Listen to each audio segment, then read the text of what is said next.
It's all about the Jaguars. At the moment, Alex, it's time for Know Your Opponent. Know your opponent. You got to get to know these urban grinder Jacksonville Jaguars because they grind. They work hard. They grind. But that's what they do. Because their coach grinded at a bar with the young lady that wasn't his wife. That's off point. That's off topic. I'm sorry, Urban. I'm a big fan. I do enjoy some Urban Meyer. But the Jacksonville Jaguars have started to find the rhythm a little bit. But we've watched some of the film, and they can join on Patreon and get a full breakdown of that game.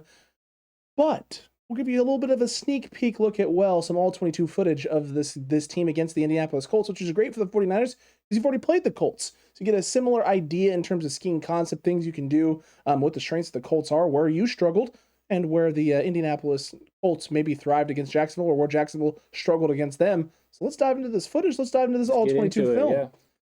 Absolutely. This is very big. This is very, very important, Ant. And as you can see here from the very onset of this, you got 4 down from the Jaguars, something the 49ers tend to do. They're not a team that likes to load up there in the front too often, very much. Yeah, you got the single high safety. Looks like you got a blitz from a linebacker coming around the outside right there. Correct. And that boot action, and they're just sitting down in space. One's doing a decent job there of finding his taking advantage of a cover 3, corner playing off, the bail technique, just a stop route. This is pretty easy. This is kind of taking candy from a baby. Yes, 100% taking candy from the baby Ant. And if you're the 49ers, you like seeing that kind of stuff. You like seeing them running that bail technique cover 3 because it gives you a lot of ways for you to attack this defense, and especially if they're just going to be so blatantly obvious about it, kind of like they're being right now. Yeah, same motion, and then you're just got a different setup, though. He's snapping it early. You got the setup from the wide receiver that's more close, which give the 49ers an idea of when they want to run. But look at this cutback from the wash that's there. Josh Allen doesn't do a great job squeezing this down, and this is a great situation for the 49ers. Look at this right here. You're going to get a kick out, and then you got all kinds of room for him to be able to run. And this is going to be, if they put Josh Allen on the side of the line, this is Trent Williams that he's going to be going up against in space. Yeah. These are going to be more oftentimes wins than losses. And look how the linebackers are playing it, Alex. They're flowing downhill, and then you got this guy right here that should be able to make the play, and the lineman jumps off of him and leaves Allen. Allen doesn't squeeze it down. That's what I was talking about earlier. That's a good sign. The 49ers can do some things out there. The way they use Kyle Juszczyk and George Kittle to attack the edges, that's a good situation for the Niners. 100% is. And that wash there and getting downhill, again, the Colts here trying to establish physicality early in this football game. They've been doing this very well with Allen all season long. We saw it last week from the 49ers. This is something they can also build off of and take advantage of because, yes, they do have some talent and some speed, right? But that doesn't necessarily make them great fits in the run with the scheme and what the 49ers want to do. And again, you got 4 down. You have a guy walk down, press there on Pascal. And you have the inside give. And you can see it opening up. Look at the crease opening, yeah. Patient, and he gets it. The 49ers can get a similar push on this Jacksonville defensive line. They're going to have huge creases as well because they have a more creative run game than Indianapolis Colts. Very accurate, Ant. Very accurate. They're running a weak side. You got double. Linebacker takes himself out of the play. Why would he be filling there? I think that was Miles Jack. I don't know why he went that far downhill. That's too much. Too much downhill. Big time. Too much downhill. Yeah, it's Miles Jack trying to cut it off on the outside. Maybe it's supposed to be a blitz, a run blitz. But now he gets caught up in it, and he walks himself into the double team. 100% got himself blocked. Yeah. Interesting. If you're the 49ers, you're looking at that going, okay, can we find ways to get ourselves into positions where he's thinking and feeling and flowing downhill like that? And the motion for the 49ers has given away those sweeps a lot. I wouldn't be surprised if the 49ers use that to their advantage early in this football game. Watch this guy. He's going to try to show, deep, too deep, and then look at him come back up. And Wentz actually misses this because he's got the tight end over the middle of the field right now. Throw the football, and this is a big play for you. He doesn't throw the football. He waits, and I don't know why he waits. Why is he double clutching like that? Because he thinks he's going to be able to get the ball over the top, to Pittman for a touchdown. But he should have took the tight end early on. Agreed with you on that, Ant. Agreed with you. 3rd and 5 now. You got bunched at the bottom. This is the same. This is the same play. Oh, is it the same? Oh, sorry, we rewound it. No, different. Oh, it's a different play. Different they play. just did the same action on top with the defender. Same action on top. Well, look at that. Well, what do you? What do you know? Disguising the same And look, exact he's way. backing out, bailing, and this time he stays deep. And they have another guy that bails over the top over here. Got Pittman underneath here. Makes a nice read though, a nice throw.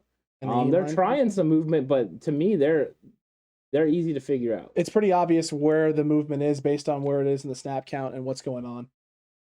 You have them down in the box right now. They're showing that maybe cover 1, but looking like cover 3 for sure. And oh boy, yeah, running all over it. And the fact that the Niners do, found their blueprint of running the football, this might be a good week for it. Might be exactly the right week. Get the overload here on this right side of the line from Jacksonville. I mean, they got 4-on-4 here essentially, and oh my God, look at this hook here from the right guard. They get to the linebacker right there. Oh boy. Second level blocks are pivotal in this game, and it looks like Jacksonville struggles a little bit with those linebackers being in the right run fits. Absolutely. Well, look how far back they are now. Once again, look at that hole develop. Huge. Yep, he set it up. Well done. That's solid running back play. Yeah. Solid. There's the motion. Switched it off. Passed it off, as they would say. The run play, just downhill. And just doesn't quit. Did Quentin Nelson just help carry him into the end zone? He really did. Yeah. He really did. He's kind of a connoisseur of awesome. He's kind of a connoisseur of awesome. So that's a big first drive from the Indianapolis Colts. It's the first touchdown drive of the game for them. They go right down the field and punch it in because their first drive ends up being they get a punt blocked. They block a punt by Jacksonville to lead to easy points, and then they get that first drive all the way down the field. And now Jacksonville's trying to respond down essentially what is, I think, 3 scores. I think they spotted them 17 points. Let's see what you got here. You got a heavy set down here. Yeah, heavy at the bottom. You got 4 down linemen with a stand up there at the top. We got with the defense. Yeah. I know we got a 2 double tight end set down here. Oh, that's right. This is the one where it glitched out, so we're gonna get a nice little rewind. Nice little rewind action. They're going to get a play action look out of this. And Trevor Lawrence is a rookie quarterback, Ant. Yeah, he makes a mistake here. This ball should have been intercepted. You see what he's looking at, but you throw it so high in the air, you allow the underneath defender to drift. That's an opportunity the 49ers got to take advantage of. Those type of mistakes, when he's on the move and he's willing to make a mistake, you got to take advantage of it. So they need to intercept plays like this, but he's gonna give them some opportunities. And the guy underneath gets caught up right there by Buckner. Buckner ruins that guy coming out underneath. So you only have the 2 deep guys here in the levels. Everyone's going to be covered. And he just throw this away. He thinks he has a shot, but he's going to have to throw an absolute bullet to get it there. And he can't on the move. He's getting pressure, and he drifts it, and it should have got intercepted. 100% should have. That could have been devastating for their team. And devastating for... Yeah. You already gave up 2 easy scores. You're down 17 points. This is not the type of decisions you need to be making. But again, when you force a team like this into this position, you force a rookie quarterback into a position where he's playing at this much of a deficit, they're going to try and force things and make things happen. And sometimes it leads to magical plays, and sometimes it leads to this right here. Yeah, 100%. Ooh, he wishes he had that one back. Especially knowing what we know about how this drive finishes, he really wishes he had he was worried about his feet, and he let it get out of hand. Okay, so you got 4 down here. You got duel up top there with the tight end and a nice little. This is an Urban Meyer special here. The H-back spot. Yeah. Yep, the H-back spot. 1 safety over the top, 1 creeping up in space. Ant got an inside give, and was it their guard or their center getting absolutely wrecked? I think it's the guard. Just a little I remember bit thinking more. this wasn't a weird play call. They have the 2 guys right there that take the inside rip. Look, boom, they blow it up. Oh my Lord Almighty! Both guards get blown up. And the linebacker comes around to fill. I think it was Leonard. Mm-hmm. There's no chance for you to run here. This is a play that Trevor Lawrence should check out of, but it means he probably doesn't have a full handle of the offense and being a rookie quarterback. Accurate, very very accurate. There's nowhere to run there. Nowhere to run. No, I get that the overload there on that left and you got side a of the safety line. Creeping. See, watch the safety come flying up as well. Nothing. Oh boy. And gets in there to slow down some momentum. Mm-hmm. 2 not so positive plays there if you're the Jacksonville Jaguars, and now you got 3rd and 10. Extra uber negative, Ant. Look at them drop. They rushed 2, dropped everyone else out. Max protecting. And he completes the pass. Still gets the first down. This is what I mean by when you start pressing a little bit, sometimes you get some bad stuff, and sometimes you get throws like these. I don't understand why you only rush 2. Like, this is a rookie quarterback. Keep him going. Don't give him the opportunity to read the field. No, don't. Especially this situation where all he has to do is make one read and throw the football. I mean, look at how much space they got him. They're not even playing the sticks. This is bad defense from the Colts. It's one of those things that a lot of defenses are doing with these rookie quarterbacks. It's just acting like they can't make these plays, but they can. They can make these throws. If you confuse them, that's where they have the issues. But when you're making it this simple, then it's easy. I mean, literally, that's one of the easiest routes to throw right there. He felt like he was back at Clemson. Yeah, all he had to do is make the one read on the corner. That's all he's doing. He's making the read on the corner and he's throwing the football. That's how simple it is. Drop, drop, drop. Yep, he knew what he was getting. He just waited for Leonard to clear out with Arnold. Boom, there you go. Gave him the window. And now you have 1st and 10, and after being in 1st and 10 after being in 3rd and 10, and really having all the momentum on your side, you just dropped a pick. You had a big stop on 2nd down for no gain, and now you're giving them a little bit of momentum. And Ant, they're going to turn it into something special. Yeah, they are. Nice outside play. He gets to the outside, and look at the wheels. Paul Agnew is a fast young man. He is a very fast young man. He is their Percy Harvin-esque role. Fairly good play design here from them. Well, there's no edge. No, there's no. The Colts are doing nothing to set the edge. They're completely outmanned. This is terrible defense. I mean, it's really terrible defense. And a possible hold on Darius Leonard, but yeah, I mean, you don't deserve a holding call when you play defense like this. I mean, look at where they're at. The defense, the tight end has outside leverage. A receiver can come inside on them. They're gonna pull Arnold around. And then they do like a little loop move. I find it very interesting that they overloaded the left side of the line here, given Agnew's location and space, right? Like if you're not running, most likely not running outside to the right, for a variety of reasons. Number one, hash that you're starting on, and number two, the fact that he's on the right side, unless you're running a quick toss out in that side. That's what they're playing it as. Look at the guy out here standing there and splitting the difference between him and Laviska Shenault. They think toss is coming? That's what it looks like. I mean, look at him coming off the edge. They thought that's what they were getting. Something out here to this side. That is so interesting. And they're so wrong. That linebacker right there takes the wrong route. And then now you're just in a foot race. That is so odd. Maybe it was something they showed on film before. Maybe the week before. But maybe. This is not a good situation for the Colts.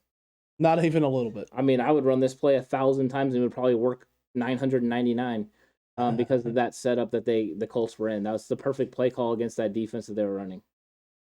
That's 2 very questionable defensive play calls for the Colts on that drive there. That set up and lead to those big play opportunities where they get huge chunk plays. But as you can see, right, from the Jacksonville Jaguars, number one, it's not clean in terms of execution. Trevor Lawrence doesn't really have full command of the offense. He doesn't have a full understanding. He doesn't have the freedom to check in and out, which means when he goes up to the play and they call something in the huddle in the line of scrimmage and they walk on up, whatever you see is what you get. You may not like what you see, but I don't know if he has the ability to check in and out of plays. There's probably some things that he can check in and out of if it's the right personnel groupings and things of that nature, but it's not going to be every time in every situation. Yeah, I think pre-snap, what you do pre-snap defensively is going to be a big part of this. Makes Trevor Lawrence feel uncomfortable. I mean, that's really what it comes down to. You see him when he's rolling to the right. He's not as accurate. He's gonna float the ball a little bit, and that's him rolling to the right. Imagine if you can get him rolling to the left, away from it. The thing is don't let yourself get outmanned in situations where Agnew's in the backfield. Recognize the personnel that you have in. Know that you have to set the edge. But make Agnew run in the middle. Leave it open. Widen out. Give this guy the freedom to have to run inside, and he won't be able to do it consistently, especially against this linebacker group that the 49ers have. They can flash and make plays.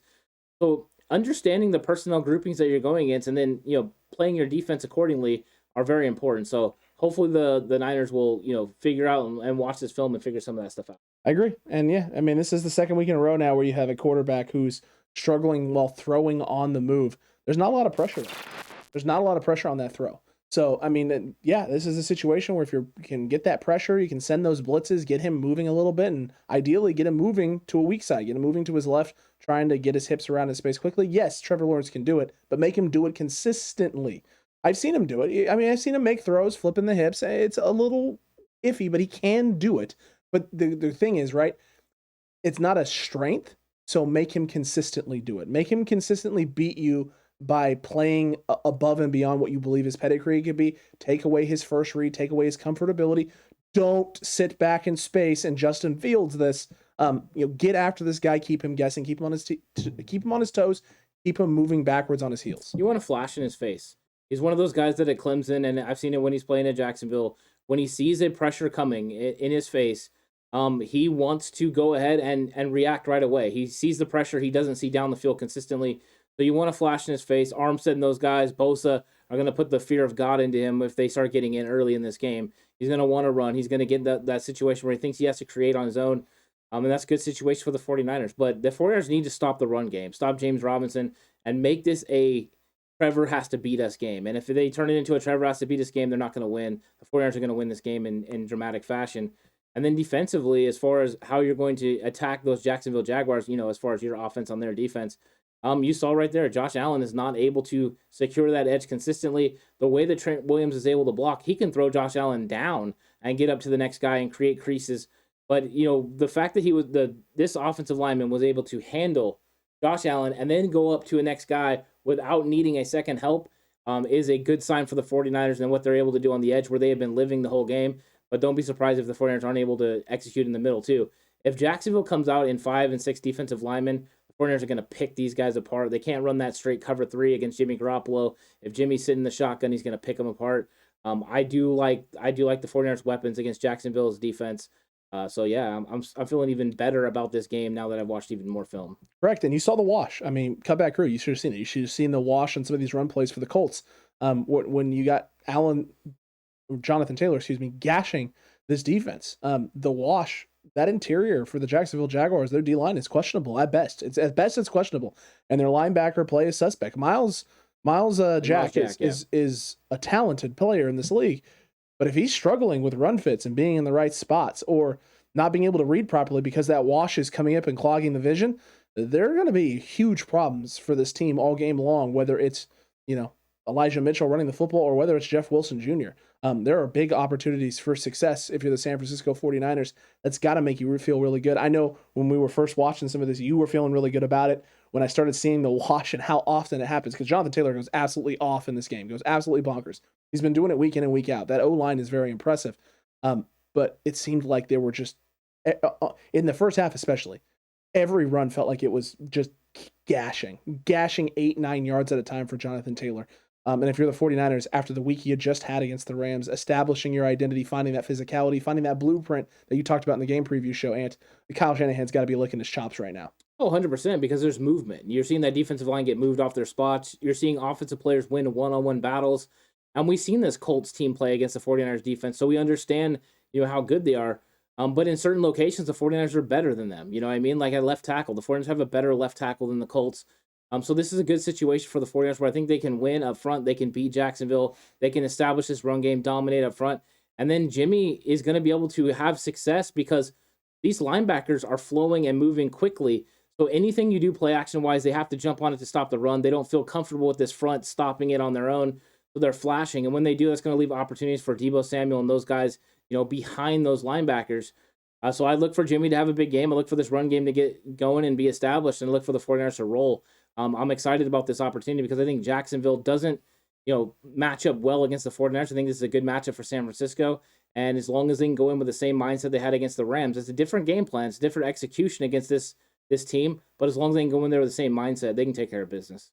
100% can. It's going to come down to slowing down this run game first and foremost for Jacksonville, whether that's James Robinson or whether that's Jamal Agnew, and letting Jamal Agnew, don't let him disguise you or confuse you too much with his eyes with all the motion and stuff, but have someone in space ready to account for his speed on the edge. If he's going in motion coming across, you got to respect it a little bit. Someone has to be responsible for it. D'Amico Ryans is going to be all over that, ready to jump and pounce all over it. I'm not concerned about that in the slightest. This team has a really great opportunity this week to take care of business. This is a team with a lot of holes that you can take advantage of the 49ers. Where their weaknesses are, you have strengths. So roll on those. Lean on those. lean on me strengths for the 49ers, lean on those weaknesses, and apply pressure to the Jacksonville Jaguars, and don't allow them to grind the game out. Yeah, I won't be surprised if you don't see plays where Agnew's in a running back like that, where you see like a K1 Williams, Azeez Al-Shaair, or one of these safeties and Jimmy Ward come up to the line of scrimmage and play off the edge. And, okay, you're not going to run in the middle. Not going to run outside. And we don't have no belief that you're going to put Agnew up the middle. I'd like to see him try and run the ball up the middle. Yeah, we're going to take that opportunity and take that chance. And we know you can't do it consistently. You're not a good enough runner. I think if they do that, then it's going to the point of him being athletic is going to be useless. They're going to have to move him back to wide receiver, not in the backfield at any point, because what they're going to do, run a reverse, that's fine. Stay home. It's not that hard. He didn't look very tremendously shifty. He just looks very fast. He's extremely fast. I haven't seen some of the shiftiness, but I have seen the speed. Speed is definitely there. If you're the 49ers, account for that, be in your lanes, and guess what? You can neutralize some of that speed, stretch it out further, and the further he's stretching horizontally and not able to get upfield and get that 1 foot in the ground and go, well, the better chances it is that you're going to fill those lanes and take care of business. This team has been very disciplined in their run fits. The addition of Dre Greenlaw should hopefully help that as well. 49ers have an excellent opportunity, but let us know what you thought about all of this Know Your Opponent All 22 film sneak peek. If you can't get enough and you absolutely love it, head on over to Patreon where you get the full game breakdown. Well, not the full game, but a good hour breakdown of this game and footage from this game. We won't show these drives either, so don't worry about it. You're not going to get a rehash of content that we just showed you and sneak peek of what you just showed you, but you'll get more in-depth analysis of this Jacksonville team, what they did well against the Colts, what they didn't do well, and really take a look at that second half, which is when they started to mount their comeback and find their stride and made that game a little bit more competitive than it was early on. Tons of great content, an incredible Friday frenzy ant. A lot of great stuff on the channel. Yeah, it was great. If this is the first episode you're watching on the channel today, go back and watch some of the other stuff. Well, there was a daily video where we talked about Dre Greenlaw versus Azeez Al-Shaair or Talanoa Hufanga against Jaquiski Tartt, because this is a thing.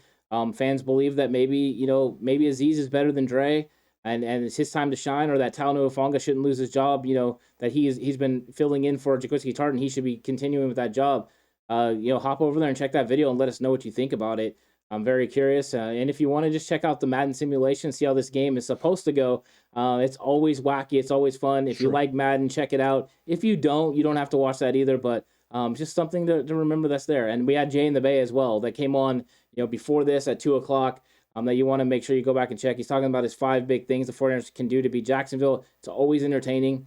And some of the topics are good. So I'm curious. Absolutely. Extremely curious what you have to say. Let us know what you thought about it down below in the comments section. And we'll see you tomorrow morning. That amazing, wonderful Saturday game plan video. And until that time, stay safe. Remember, the right way is always the 49ers way.